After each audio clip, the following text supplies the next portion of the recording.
Okay, आज हम लोग हीट चैप्टर के बारे में डिस्कस करेंगे। हीट चैप्टर एक बहुत ही इंपॉर्टेंट पार्ट है क्लास 10th एसएससी का, क्योंकि इसमें न्यूमेरिकल्स काफी ज्यादा पूछे जाते हैं। और न्यूमेरिकल्स में काफी सारे बच्चों को प्रॉब्लम इसलिए होती है क्योंकि इसमें वैरायटीज अलग अलग है, इसमें कोई पैटर्न नहीं है, हर एक जगह पर अलग अलग वैरायटी होती है। तो मैं जो हीट के न्यूमेरिकल्स उसको मैं 3 वीडियोज में बनाऊंगा, क्योंकि मैं अगर एक इसमें बनाऊंगा तो बहुत लंबा बन जाएगा। तो इसको मैं 3 वीडियोस, इसके 3 अलग अलग वीडियोस बनाऊंगा मैं, और हर एक वीडियो में मैं अलग अलग वैरायटी की बात करूंगा। ठीक है, तो जो मैं पहला वीडियो है आज हम लोग उस पर ध्यान देते हैं। तो देखिए, जो हीट है, हीट में दो मेन किरदार हैं, दो मेन कैरेक्टर्स है। वो कौन कौन से? एक है लेटेंट हीट और एक है स्पेसिफिक हीट कैपेसिटी। ठीक है, आपके टेक्स्ट बुक में शायद डेफिनेशन कुछ अलग दिया है, ये उसका बहुत ही सिंप्लीफाइड वर्जन है। ठीक है, ये बहुत ही सिंप्लीफाइड वर्जन है। काफी सारे टेक्स्ट बुक में ऐसा लिखा जाता है, तो अगर आपने ये भी एग्जाम में लिखा तो मार्क्स नहीं कटेंगे। ठीक है, because they mean the same thing. Latent heat, अब लेटेंट हीट क्या होता है? Amount of heat required to convert solid to liquid या फिर liquid to vapour without change in temperature, ये लेटेंट हीट का डेफिनेशन है। और स्पेसिफिक हीट का डेफिनेशन क्या है? Heat required to raise temperature of unit mass of substance by 1 degree Celsius. अब ये दोनों चल क्या है, मतलब ये है क्या दोनों? बहुत ही सिंपल मैं बताऊंगा, ध्यान दीजिए। मान लीजिए कभी भी कोई ऑब्जेक्ट को आप हीट देते हो, इसमें दो चीजें होती है, या तो उसका टेम्परेचर चेंज होगा या तो उसका फेज चेंज होगा। फेज का मतलब क्या होता है? फेज का मतलब होता है सॉलिड, लिक्विड या फिर गैस। These are phases. ठीक है, तो जब कभी भी आप कोई भी चीज को हीट करोगे तो उसमें टेम्परेचर चेंज होगा या तो फेज चेंज होगा। फेज चेंज होगा मतलब सॉलिड से लिक्विड होगा, या फिर लिक्विड से वेपर होगा, या फिर सॉलिड से वेपर होगा, या फिर लिक्विड से सॉलिड होगा। कुछ भी हो सकता है। ठीक है, लिक्विड से सॉलिड हो सकता है, वेपर से लिक्विड हो सकता है, कुछ भी हो सकता है। ठीक है, तो कभी भी ऐसा फेज चेंज होगा या फिर टेम्परेचर चेंज होगा। टेम्परेचर चेंज होगा मतलब जैसे आपने पानी रखा हुआ है गैस के ऊपर, पानी का टेम्परेचर 20 डिग्री सेल्सियस है। इस पानी को अगर आप हीट करोगे तो क्या होगा? पानी का टेम्परेचर बढ़ेगा। मान लो 20 डिग्री सेल्सियस से ये हो गया 60 डिग्री सेल्सियस, तो यहाँ पर क्या हुआ है? यहाँ पर टेम्परेचर चेंज हुआ है, फेज चेंज नहीं हुआ है, क्योंकि ये पानी का पानी ही है। फेज का मतलब होता है solid, liquid, gas. These are phases. तो दिस इज तो लिक्विड ही, आप इसको कितना भी हीट करो, 10 ये 20 से 60 हो गया, फिर भी ये लिक्विड ही है। So this is called temperature change.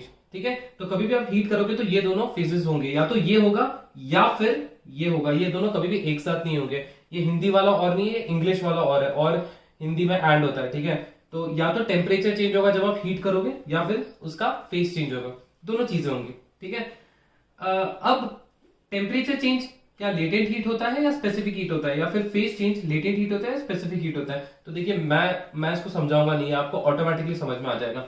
Latent heat का डेफिनेशन क्या? Amount of heat required to convert solid to liquid, liquid to vapour, या फिर विदाउट चेंज इन टेम्परेचर। इसका मतलब क्या है? यहां पर अगर आप नोटिस करोगे, यहां पर क्या चेंज हो रहा है? यहां पर फेज चेंज हो रहा है। यहां पर क्या चेंज हो रहा है? फेज चेंज हो रहा है ना? तो फेज चेंज हो रहा है यहाँ पर। तो कभी भी हमेशा याद रखना, हम लेटेंट हीट कहां पर यूज करते हैं? जहां पर फेज चेंज हो रहा है। बट यहाँ पर एक इंपॉर्टेंट चीज याद रखना, यहाँ पर टेम्परेचर चेंज नहीं होता है। ठीक है, जब आप एक सॉलिड, मान लीजिए अगर आपके पास एक आइस है, आइस का टेम्परेचर 0 डिग्री सेल्सियस है, आप अगर इसको हीट करोगे तो क्या होगा?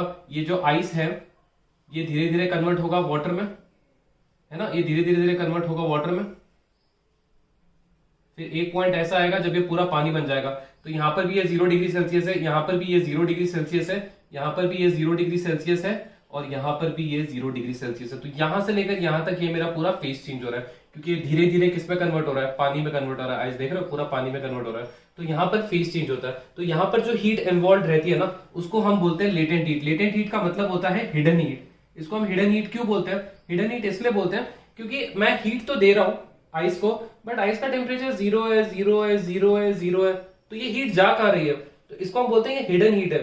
समझ में नहीं आ रहा जा कहां रही है, बट आपको पता है ये हीट कहां जा रही है? ये हीट जा रही है आइस को किस में कन्वर्ट करने के लिए? वाटर में कन्वर्ट करने के लिए। ठीक है, तो इसलिए हम लोग लेटेंट हीट यूज करते हैं फॉर फेज चेंज। ओके, जहां पर टेम्परेचर चेंज नहीं होता, सिर्फ आपका फेज चेंज होता है। फिर नेक्स्ट आता है स्पेसिफिक हीट कैपेसिटी। अब बोला इसमें heat required to raise temperature.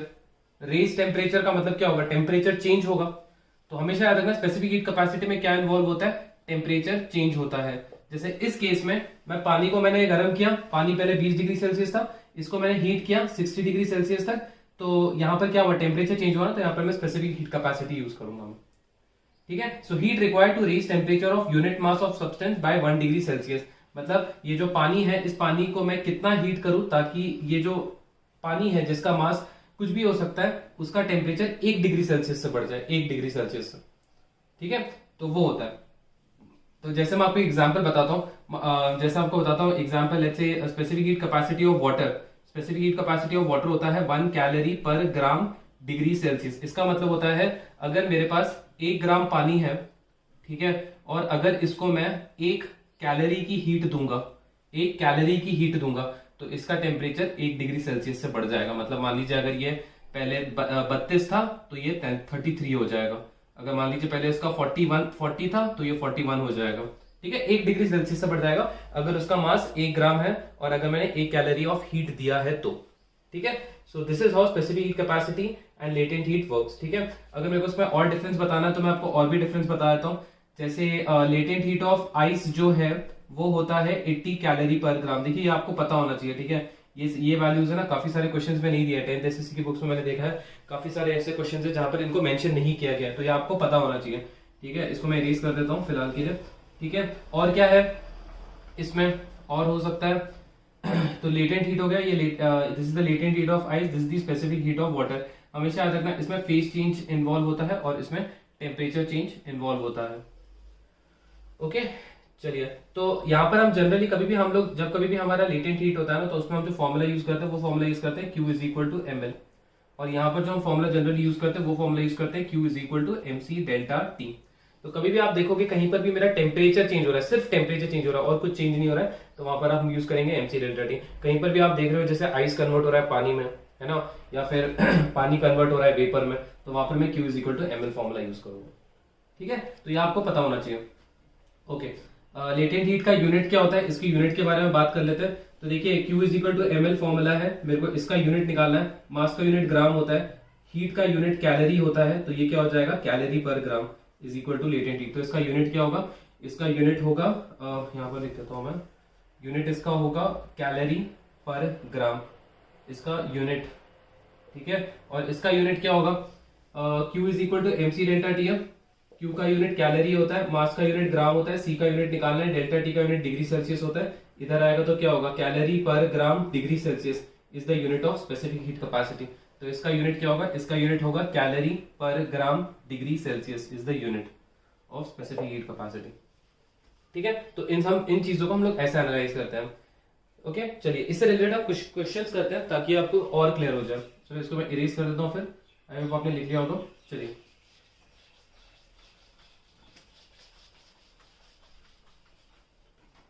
तो मैं यहाँ पर लिख देता हूँ Q is equal to ml और Q is equal to mc delta T। ये हम कब यूज करते हैं, जब फेज चेंज होता है, और ये कब यूज करते हैं हम लोग, जब सिर्फ टेम्परेचर चेंज होता है, ठीक है। चलिए मान लीजिए आपके पास एक आइस है, ठीक है, इस आइस को मैंने पतीले के अंदर रखा है और इस पतीले को मैं हीट कर रहा हूं, तो क्या होगा, जाहिर सी बात है पतीला भी हीट होगा और आइस भी हीट होगा। तो मान लीजिए आइस का टेम्परेचर 0 डिग्री सेल्सियस है और इसका मास है लेट्स से 100 ग्राम, ठीक है, और मेरे को निकालना है कि मैं इसको कितना हीट दूं, ठीक है, how much heat should be given so that it converts to water, ठीक है, so that it converts to water at 0 degree Celsius, ठीक है। तो इसमें होगा क्या, ये आइस है, आइस को आप हीट कर रहे हो तो क्या होगा, आइस धीरे धीरे धीरे पानी बनेगा, है ना, धीरे धीरे धीरे पानी बनेगा पूरा, और एक पॉइंट ऐसा आएगा जहां पर पूरा आइस पिघल कर पानी बन जाएगा। तो यहाँ पर भी टेम्परेचर 0 है, यहाँ पर भी टेम्परेचर 0 है सबका, यहाँ पर भी 0 है, यहाँ पर भी 0 है। तो मुझे निकालना है कि यहां से लेकर यहां तक कितना हीट लगेगा ताकि ये पूरा आइस पिघल कर 0 डिग्री सेल्सियस पानी बन जाए। इसके बाद अगर आप हीट करोगे ना तो ये पानी का टेम्परेचर बढ़ेगा, फिर उसके बाद बढ़ेगा 1 2 3 4 5 10 15 20 वो बढ़ेगा, बट उसके आगे का नहीं पूछा, मेरे को यहाँ तक पूछा सर। सिंपल है सवाल। इसमें हो क्या रहा है, इसमें फेज चेंज हो रहा है ना, तो फेज चेंज के लिए फॉर्मुला कौन सा होता है, Q is equal to ml, है ना। मास कितना दिया हुआ है, 100 ग्राम है। लेटेंट हीट ऑफ आइस मैंने आपको भी बताया, आपको पता होना चाहिए, मैं दूंगा नहीं, बट आपको पता होना चाहिए। लेटेंट हीट ऑफ आइस कितना होता है, 80 कैलोरी पर ग्राम, तो ये हो जाएगा इंटू 80, तो आंसर कितना आएगा 8000 कैलोरी, तो ये आपका हीट होगा, ठीक है। तो मैं इतना हीट दूंगा तब जाकर ये आइस कन्वर्ट होगा पानी में, ओके। चलिए नेक्स्ट क्वेश्चन देखते हैं इससे रिलेटेड। मान लीजिए आपके पास पानी है पानी का मास है 200 ग्राम और इसका टेम्परेचर है इसका टेम्परेचर मान लेते हैं, इसका टेम्परेचर है इनिशियली 20 डिग्री सेल्सियस। ठीक है, मुझे इसको हीट करना है ताकि इसका टेम्परेचर हो जाए 100 डिग्री सेल्सियस। ठीक है, so how much heat should be given so that water at 20 degree Celsius converts to water at 100 degree Celsius. ठीक है, तो मुझे हाउ मच हीट का मतलब क्या होता है, क्यू, मुझे हीट निकालना है, मतलब क्यू निकालना। अब यहाँ पर हो क्या रहा है, यहाँ पर आप इसको हीट कर रहे हो तो हो क्या रहा है, यहाँ पर सिर्फ टेम्परेचर चेंज हो रहा है ना, 20 से 100 हो गया। पानी है, पानी थोड़ी ना आइस बना है, पानी थोड़ी ना वेपर बना, 20 से 100 हुआ वो, तो टेम्परेचर चेंज हुआ ना। तो मैं यहाँ पर फॉर्मुला कौन सा यूज करूंगा, Q is equal to MC delta T. Mass कितना दिया हुआ है 200, स्पेसिफिक हीट कितना है आपको पता होना चाहिए, स्पेसिफिक हीट ऑफ वाटर कितना होता है 1 calorie per gram degree Celsius. ठीक है, तो कितना होगा, ये हो जाएगा 1 इंटू, अच्छा अब डेल्टा टी क्या होता है, चलो डेल्टा टी आगे भी बताता हूँ। डेल्टा टी का मतलब होता है टेम्परेचर डिफरेंस। टेम्परेचर डिफरेंस का मतलब होता है कि big temperature minus small temperature, ये याद रख लीजिए, big temperature minus small temperature. ठीक है, तो पहले इसका टेम्परेचर 20 था, अभी 100 हो गया, तो इसमें बिग टेम्परेचर कौन सा है 100, स्मॉल टेम्परेचर कौन सा है 20। तो मैं क्या करूंगा 100 माइनस 20, 100 माइनस 20 ही मुझे क्या देगा डेल्टा टी। तो मैं यहाँ पर डेल्टा टी क्या लिखूंगा 100 माइनस 20। ठीक है, टेम्परेचर डिफरेंस का, क्योंकि देखिए डिफरेंस हमेशा पॉजिटिव होता है। आपको पॉजिटिव नंबर कब मिलेगा, जब आप बड़े में से छोटा नंबर सब्ट्रैक्ट करोगे, तो बड़ा टेम्परेचर माइनस छोटा टेम्परेचर जब करूंगा तो मुझे पॉजिटिव आंसर मिलेगा, है ना। तो 100 माइनस 20 करूंगा तो आंसर कितना आएगा, ये हो जाएगा 80, और ये कितना होगा 200, 200 इंटू 80 कितना होता है 8 2 16, और इसके आगे 3 जीरो लगा दो, यूनिट क्या होगा कैलोरी। ठीक है, कैलोरी क्यों होगा, क्योंकि ये कैलोरी है ना हीट, इसीलिए। ओके, मतलब मैं इसको 16,000 कैलोरी दूंगा तब जाकर 200 ग्राम पानी का टेम्परेचर अगर 20 डिग्री सेल्सियस तो वो कन्वर्ट होगा 100 डिग्री सेल्सियस में। ओके, तो इस क्वेश्चन को हम लोग ऐसा करते हैं। चलिए अभी मैं एक कॉम्बिनेशन क्वेश्चन दे देता हूं, इसका भी मतलब जहां पर टेम्परेचर चेंज हो रहा है और जहां पर फेज चेंज भी हो रहा है। ठीक है, तो चलिए देखते हैं। तो मान लीजिए मैं इसी को यहां से आगे कंटिन्यू करता हूं। मान लीजिए एक आइस है जिसका मास है 100 ग्राम। ठीक है, और इसका टेम्परेचर ऑब्वियसली बात है 0 डिग्री सेल्सियस है, और आप इसको हीट कर रहे हो। अब आप हीट करोगे तो क्या होगा, ये बनेगा पानी, ये पानी में कन्वर्ट हो जाएगा। एक पॉइंट आएगा जहां पर ये सब पानी होगा, ये भी 0 डिग्री सेल्सियस है, ये भी 0 डिग्री सेल्सियस है, ये भी 0 डिग्री सेल्सियस है, ये भी 0 डिग्री सेल्सियस है। अब इसके बाद क्या होगा, अब इसके बाद हीटिंग होना शुरू हो जाएगा, है ना। अब उसके बाद पानी गर्म होना शुरू हो जाएगा। तो मान लीजिए हमारा जो पूरा पानी है वो पूरा पानी गर्म हो गया है up to let's say 50 degree Celsius. कहां तक गर्म हुआ है 50 डिग्री सेल्सियस। तो सवाल ये है how much heat should be given to 100 gram of ice so that it converts to water at 50 degree Celsius. तो समझने की कोशिश किया हो क्या रहा है, आपके पास 100 ग्राम ऑफ आइस है 0 डिग्री सेल्सियस पे, आपने उसको हीट किया, ये धीरे धीरे धीरे धीरे आइस पिघलकर पानी बना, थोड़ा सा बर्फ बचा, फिर और हीट किया, अब पूरा पानी बचा, बर्फ पूरा पिघल गया। अब जब आप इसको हीट करोगे तो यहाँ पर क्या होगा, यहाँ पर टेम्परेचर चेंज होगा, मतलब इसका टेम्परेचर बढ़ेगा 100 10 20 30 40 50, तब इसका जाकर टेम्परेचर बढ़ेगा। तो यहां से लेकर यहां तक हम कौन सा फॉर्मूला यूज करेंगे ml, और यहां से लेकर यहां तक क्योंकि यहां पर मेरा टेम्परेचर चेंज हो रहा है तो मैं यहाँ पर क्या कौन सा फॉर्मूला यूज करूंगा mc डेल्टा टी। तो मैंने कितना हीट दिया है Q इज इक्वल टू, यहां से यहां तक मैं हीट दे रहा हूं तो कितना हीट लग रहा है ml, और यहां से यहां तक मैं हीट कर रहा हूं कितना हीट लग रहा है mc डेल्टा टी। बस मैं दोनों को ऐड कर दूंगा।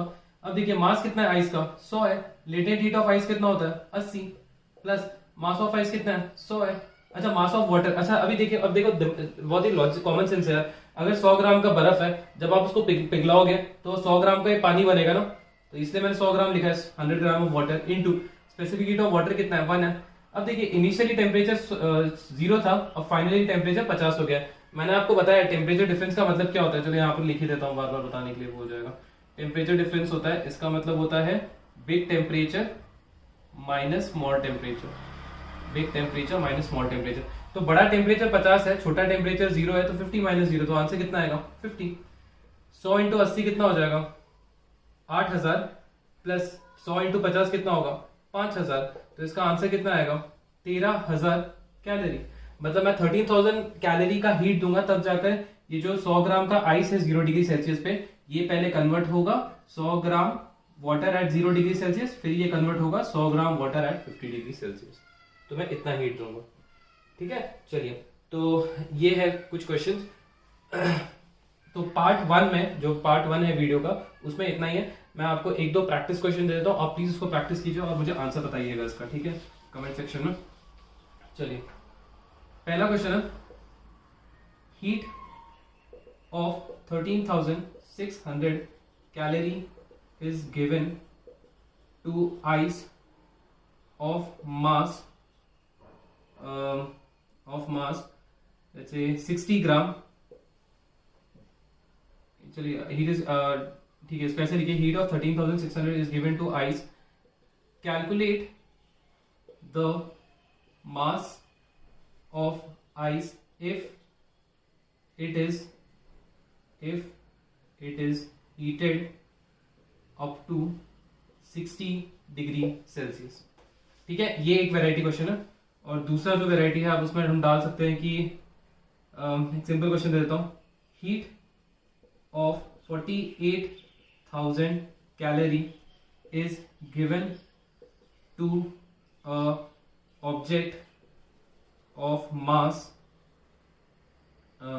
600 gram if specific heat capacity, या मैं सी लिख रहा हूं उसको, specific heat capacity is 0.115 calorie per gram degree Celsius.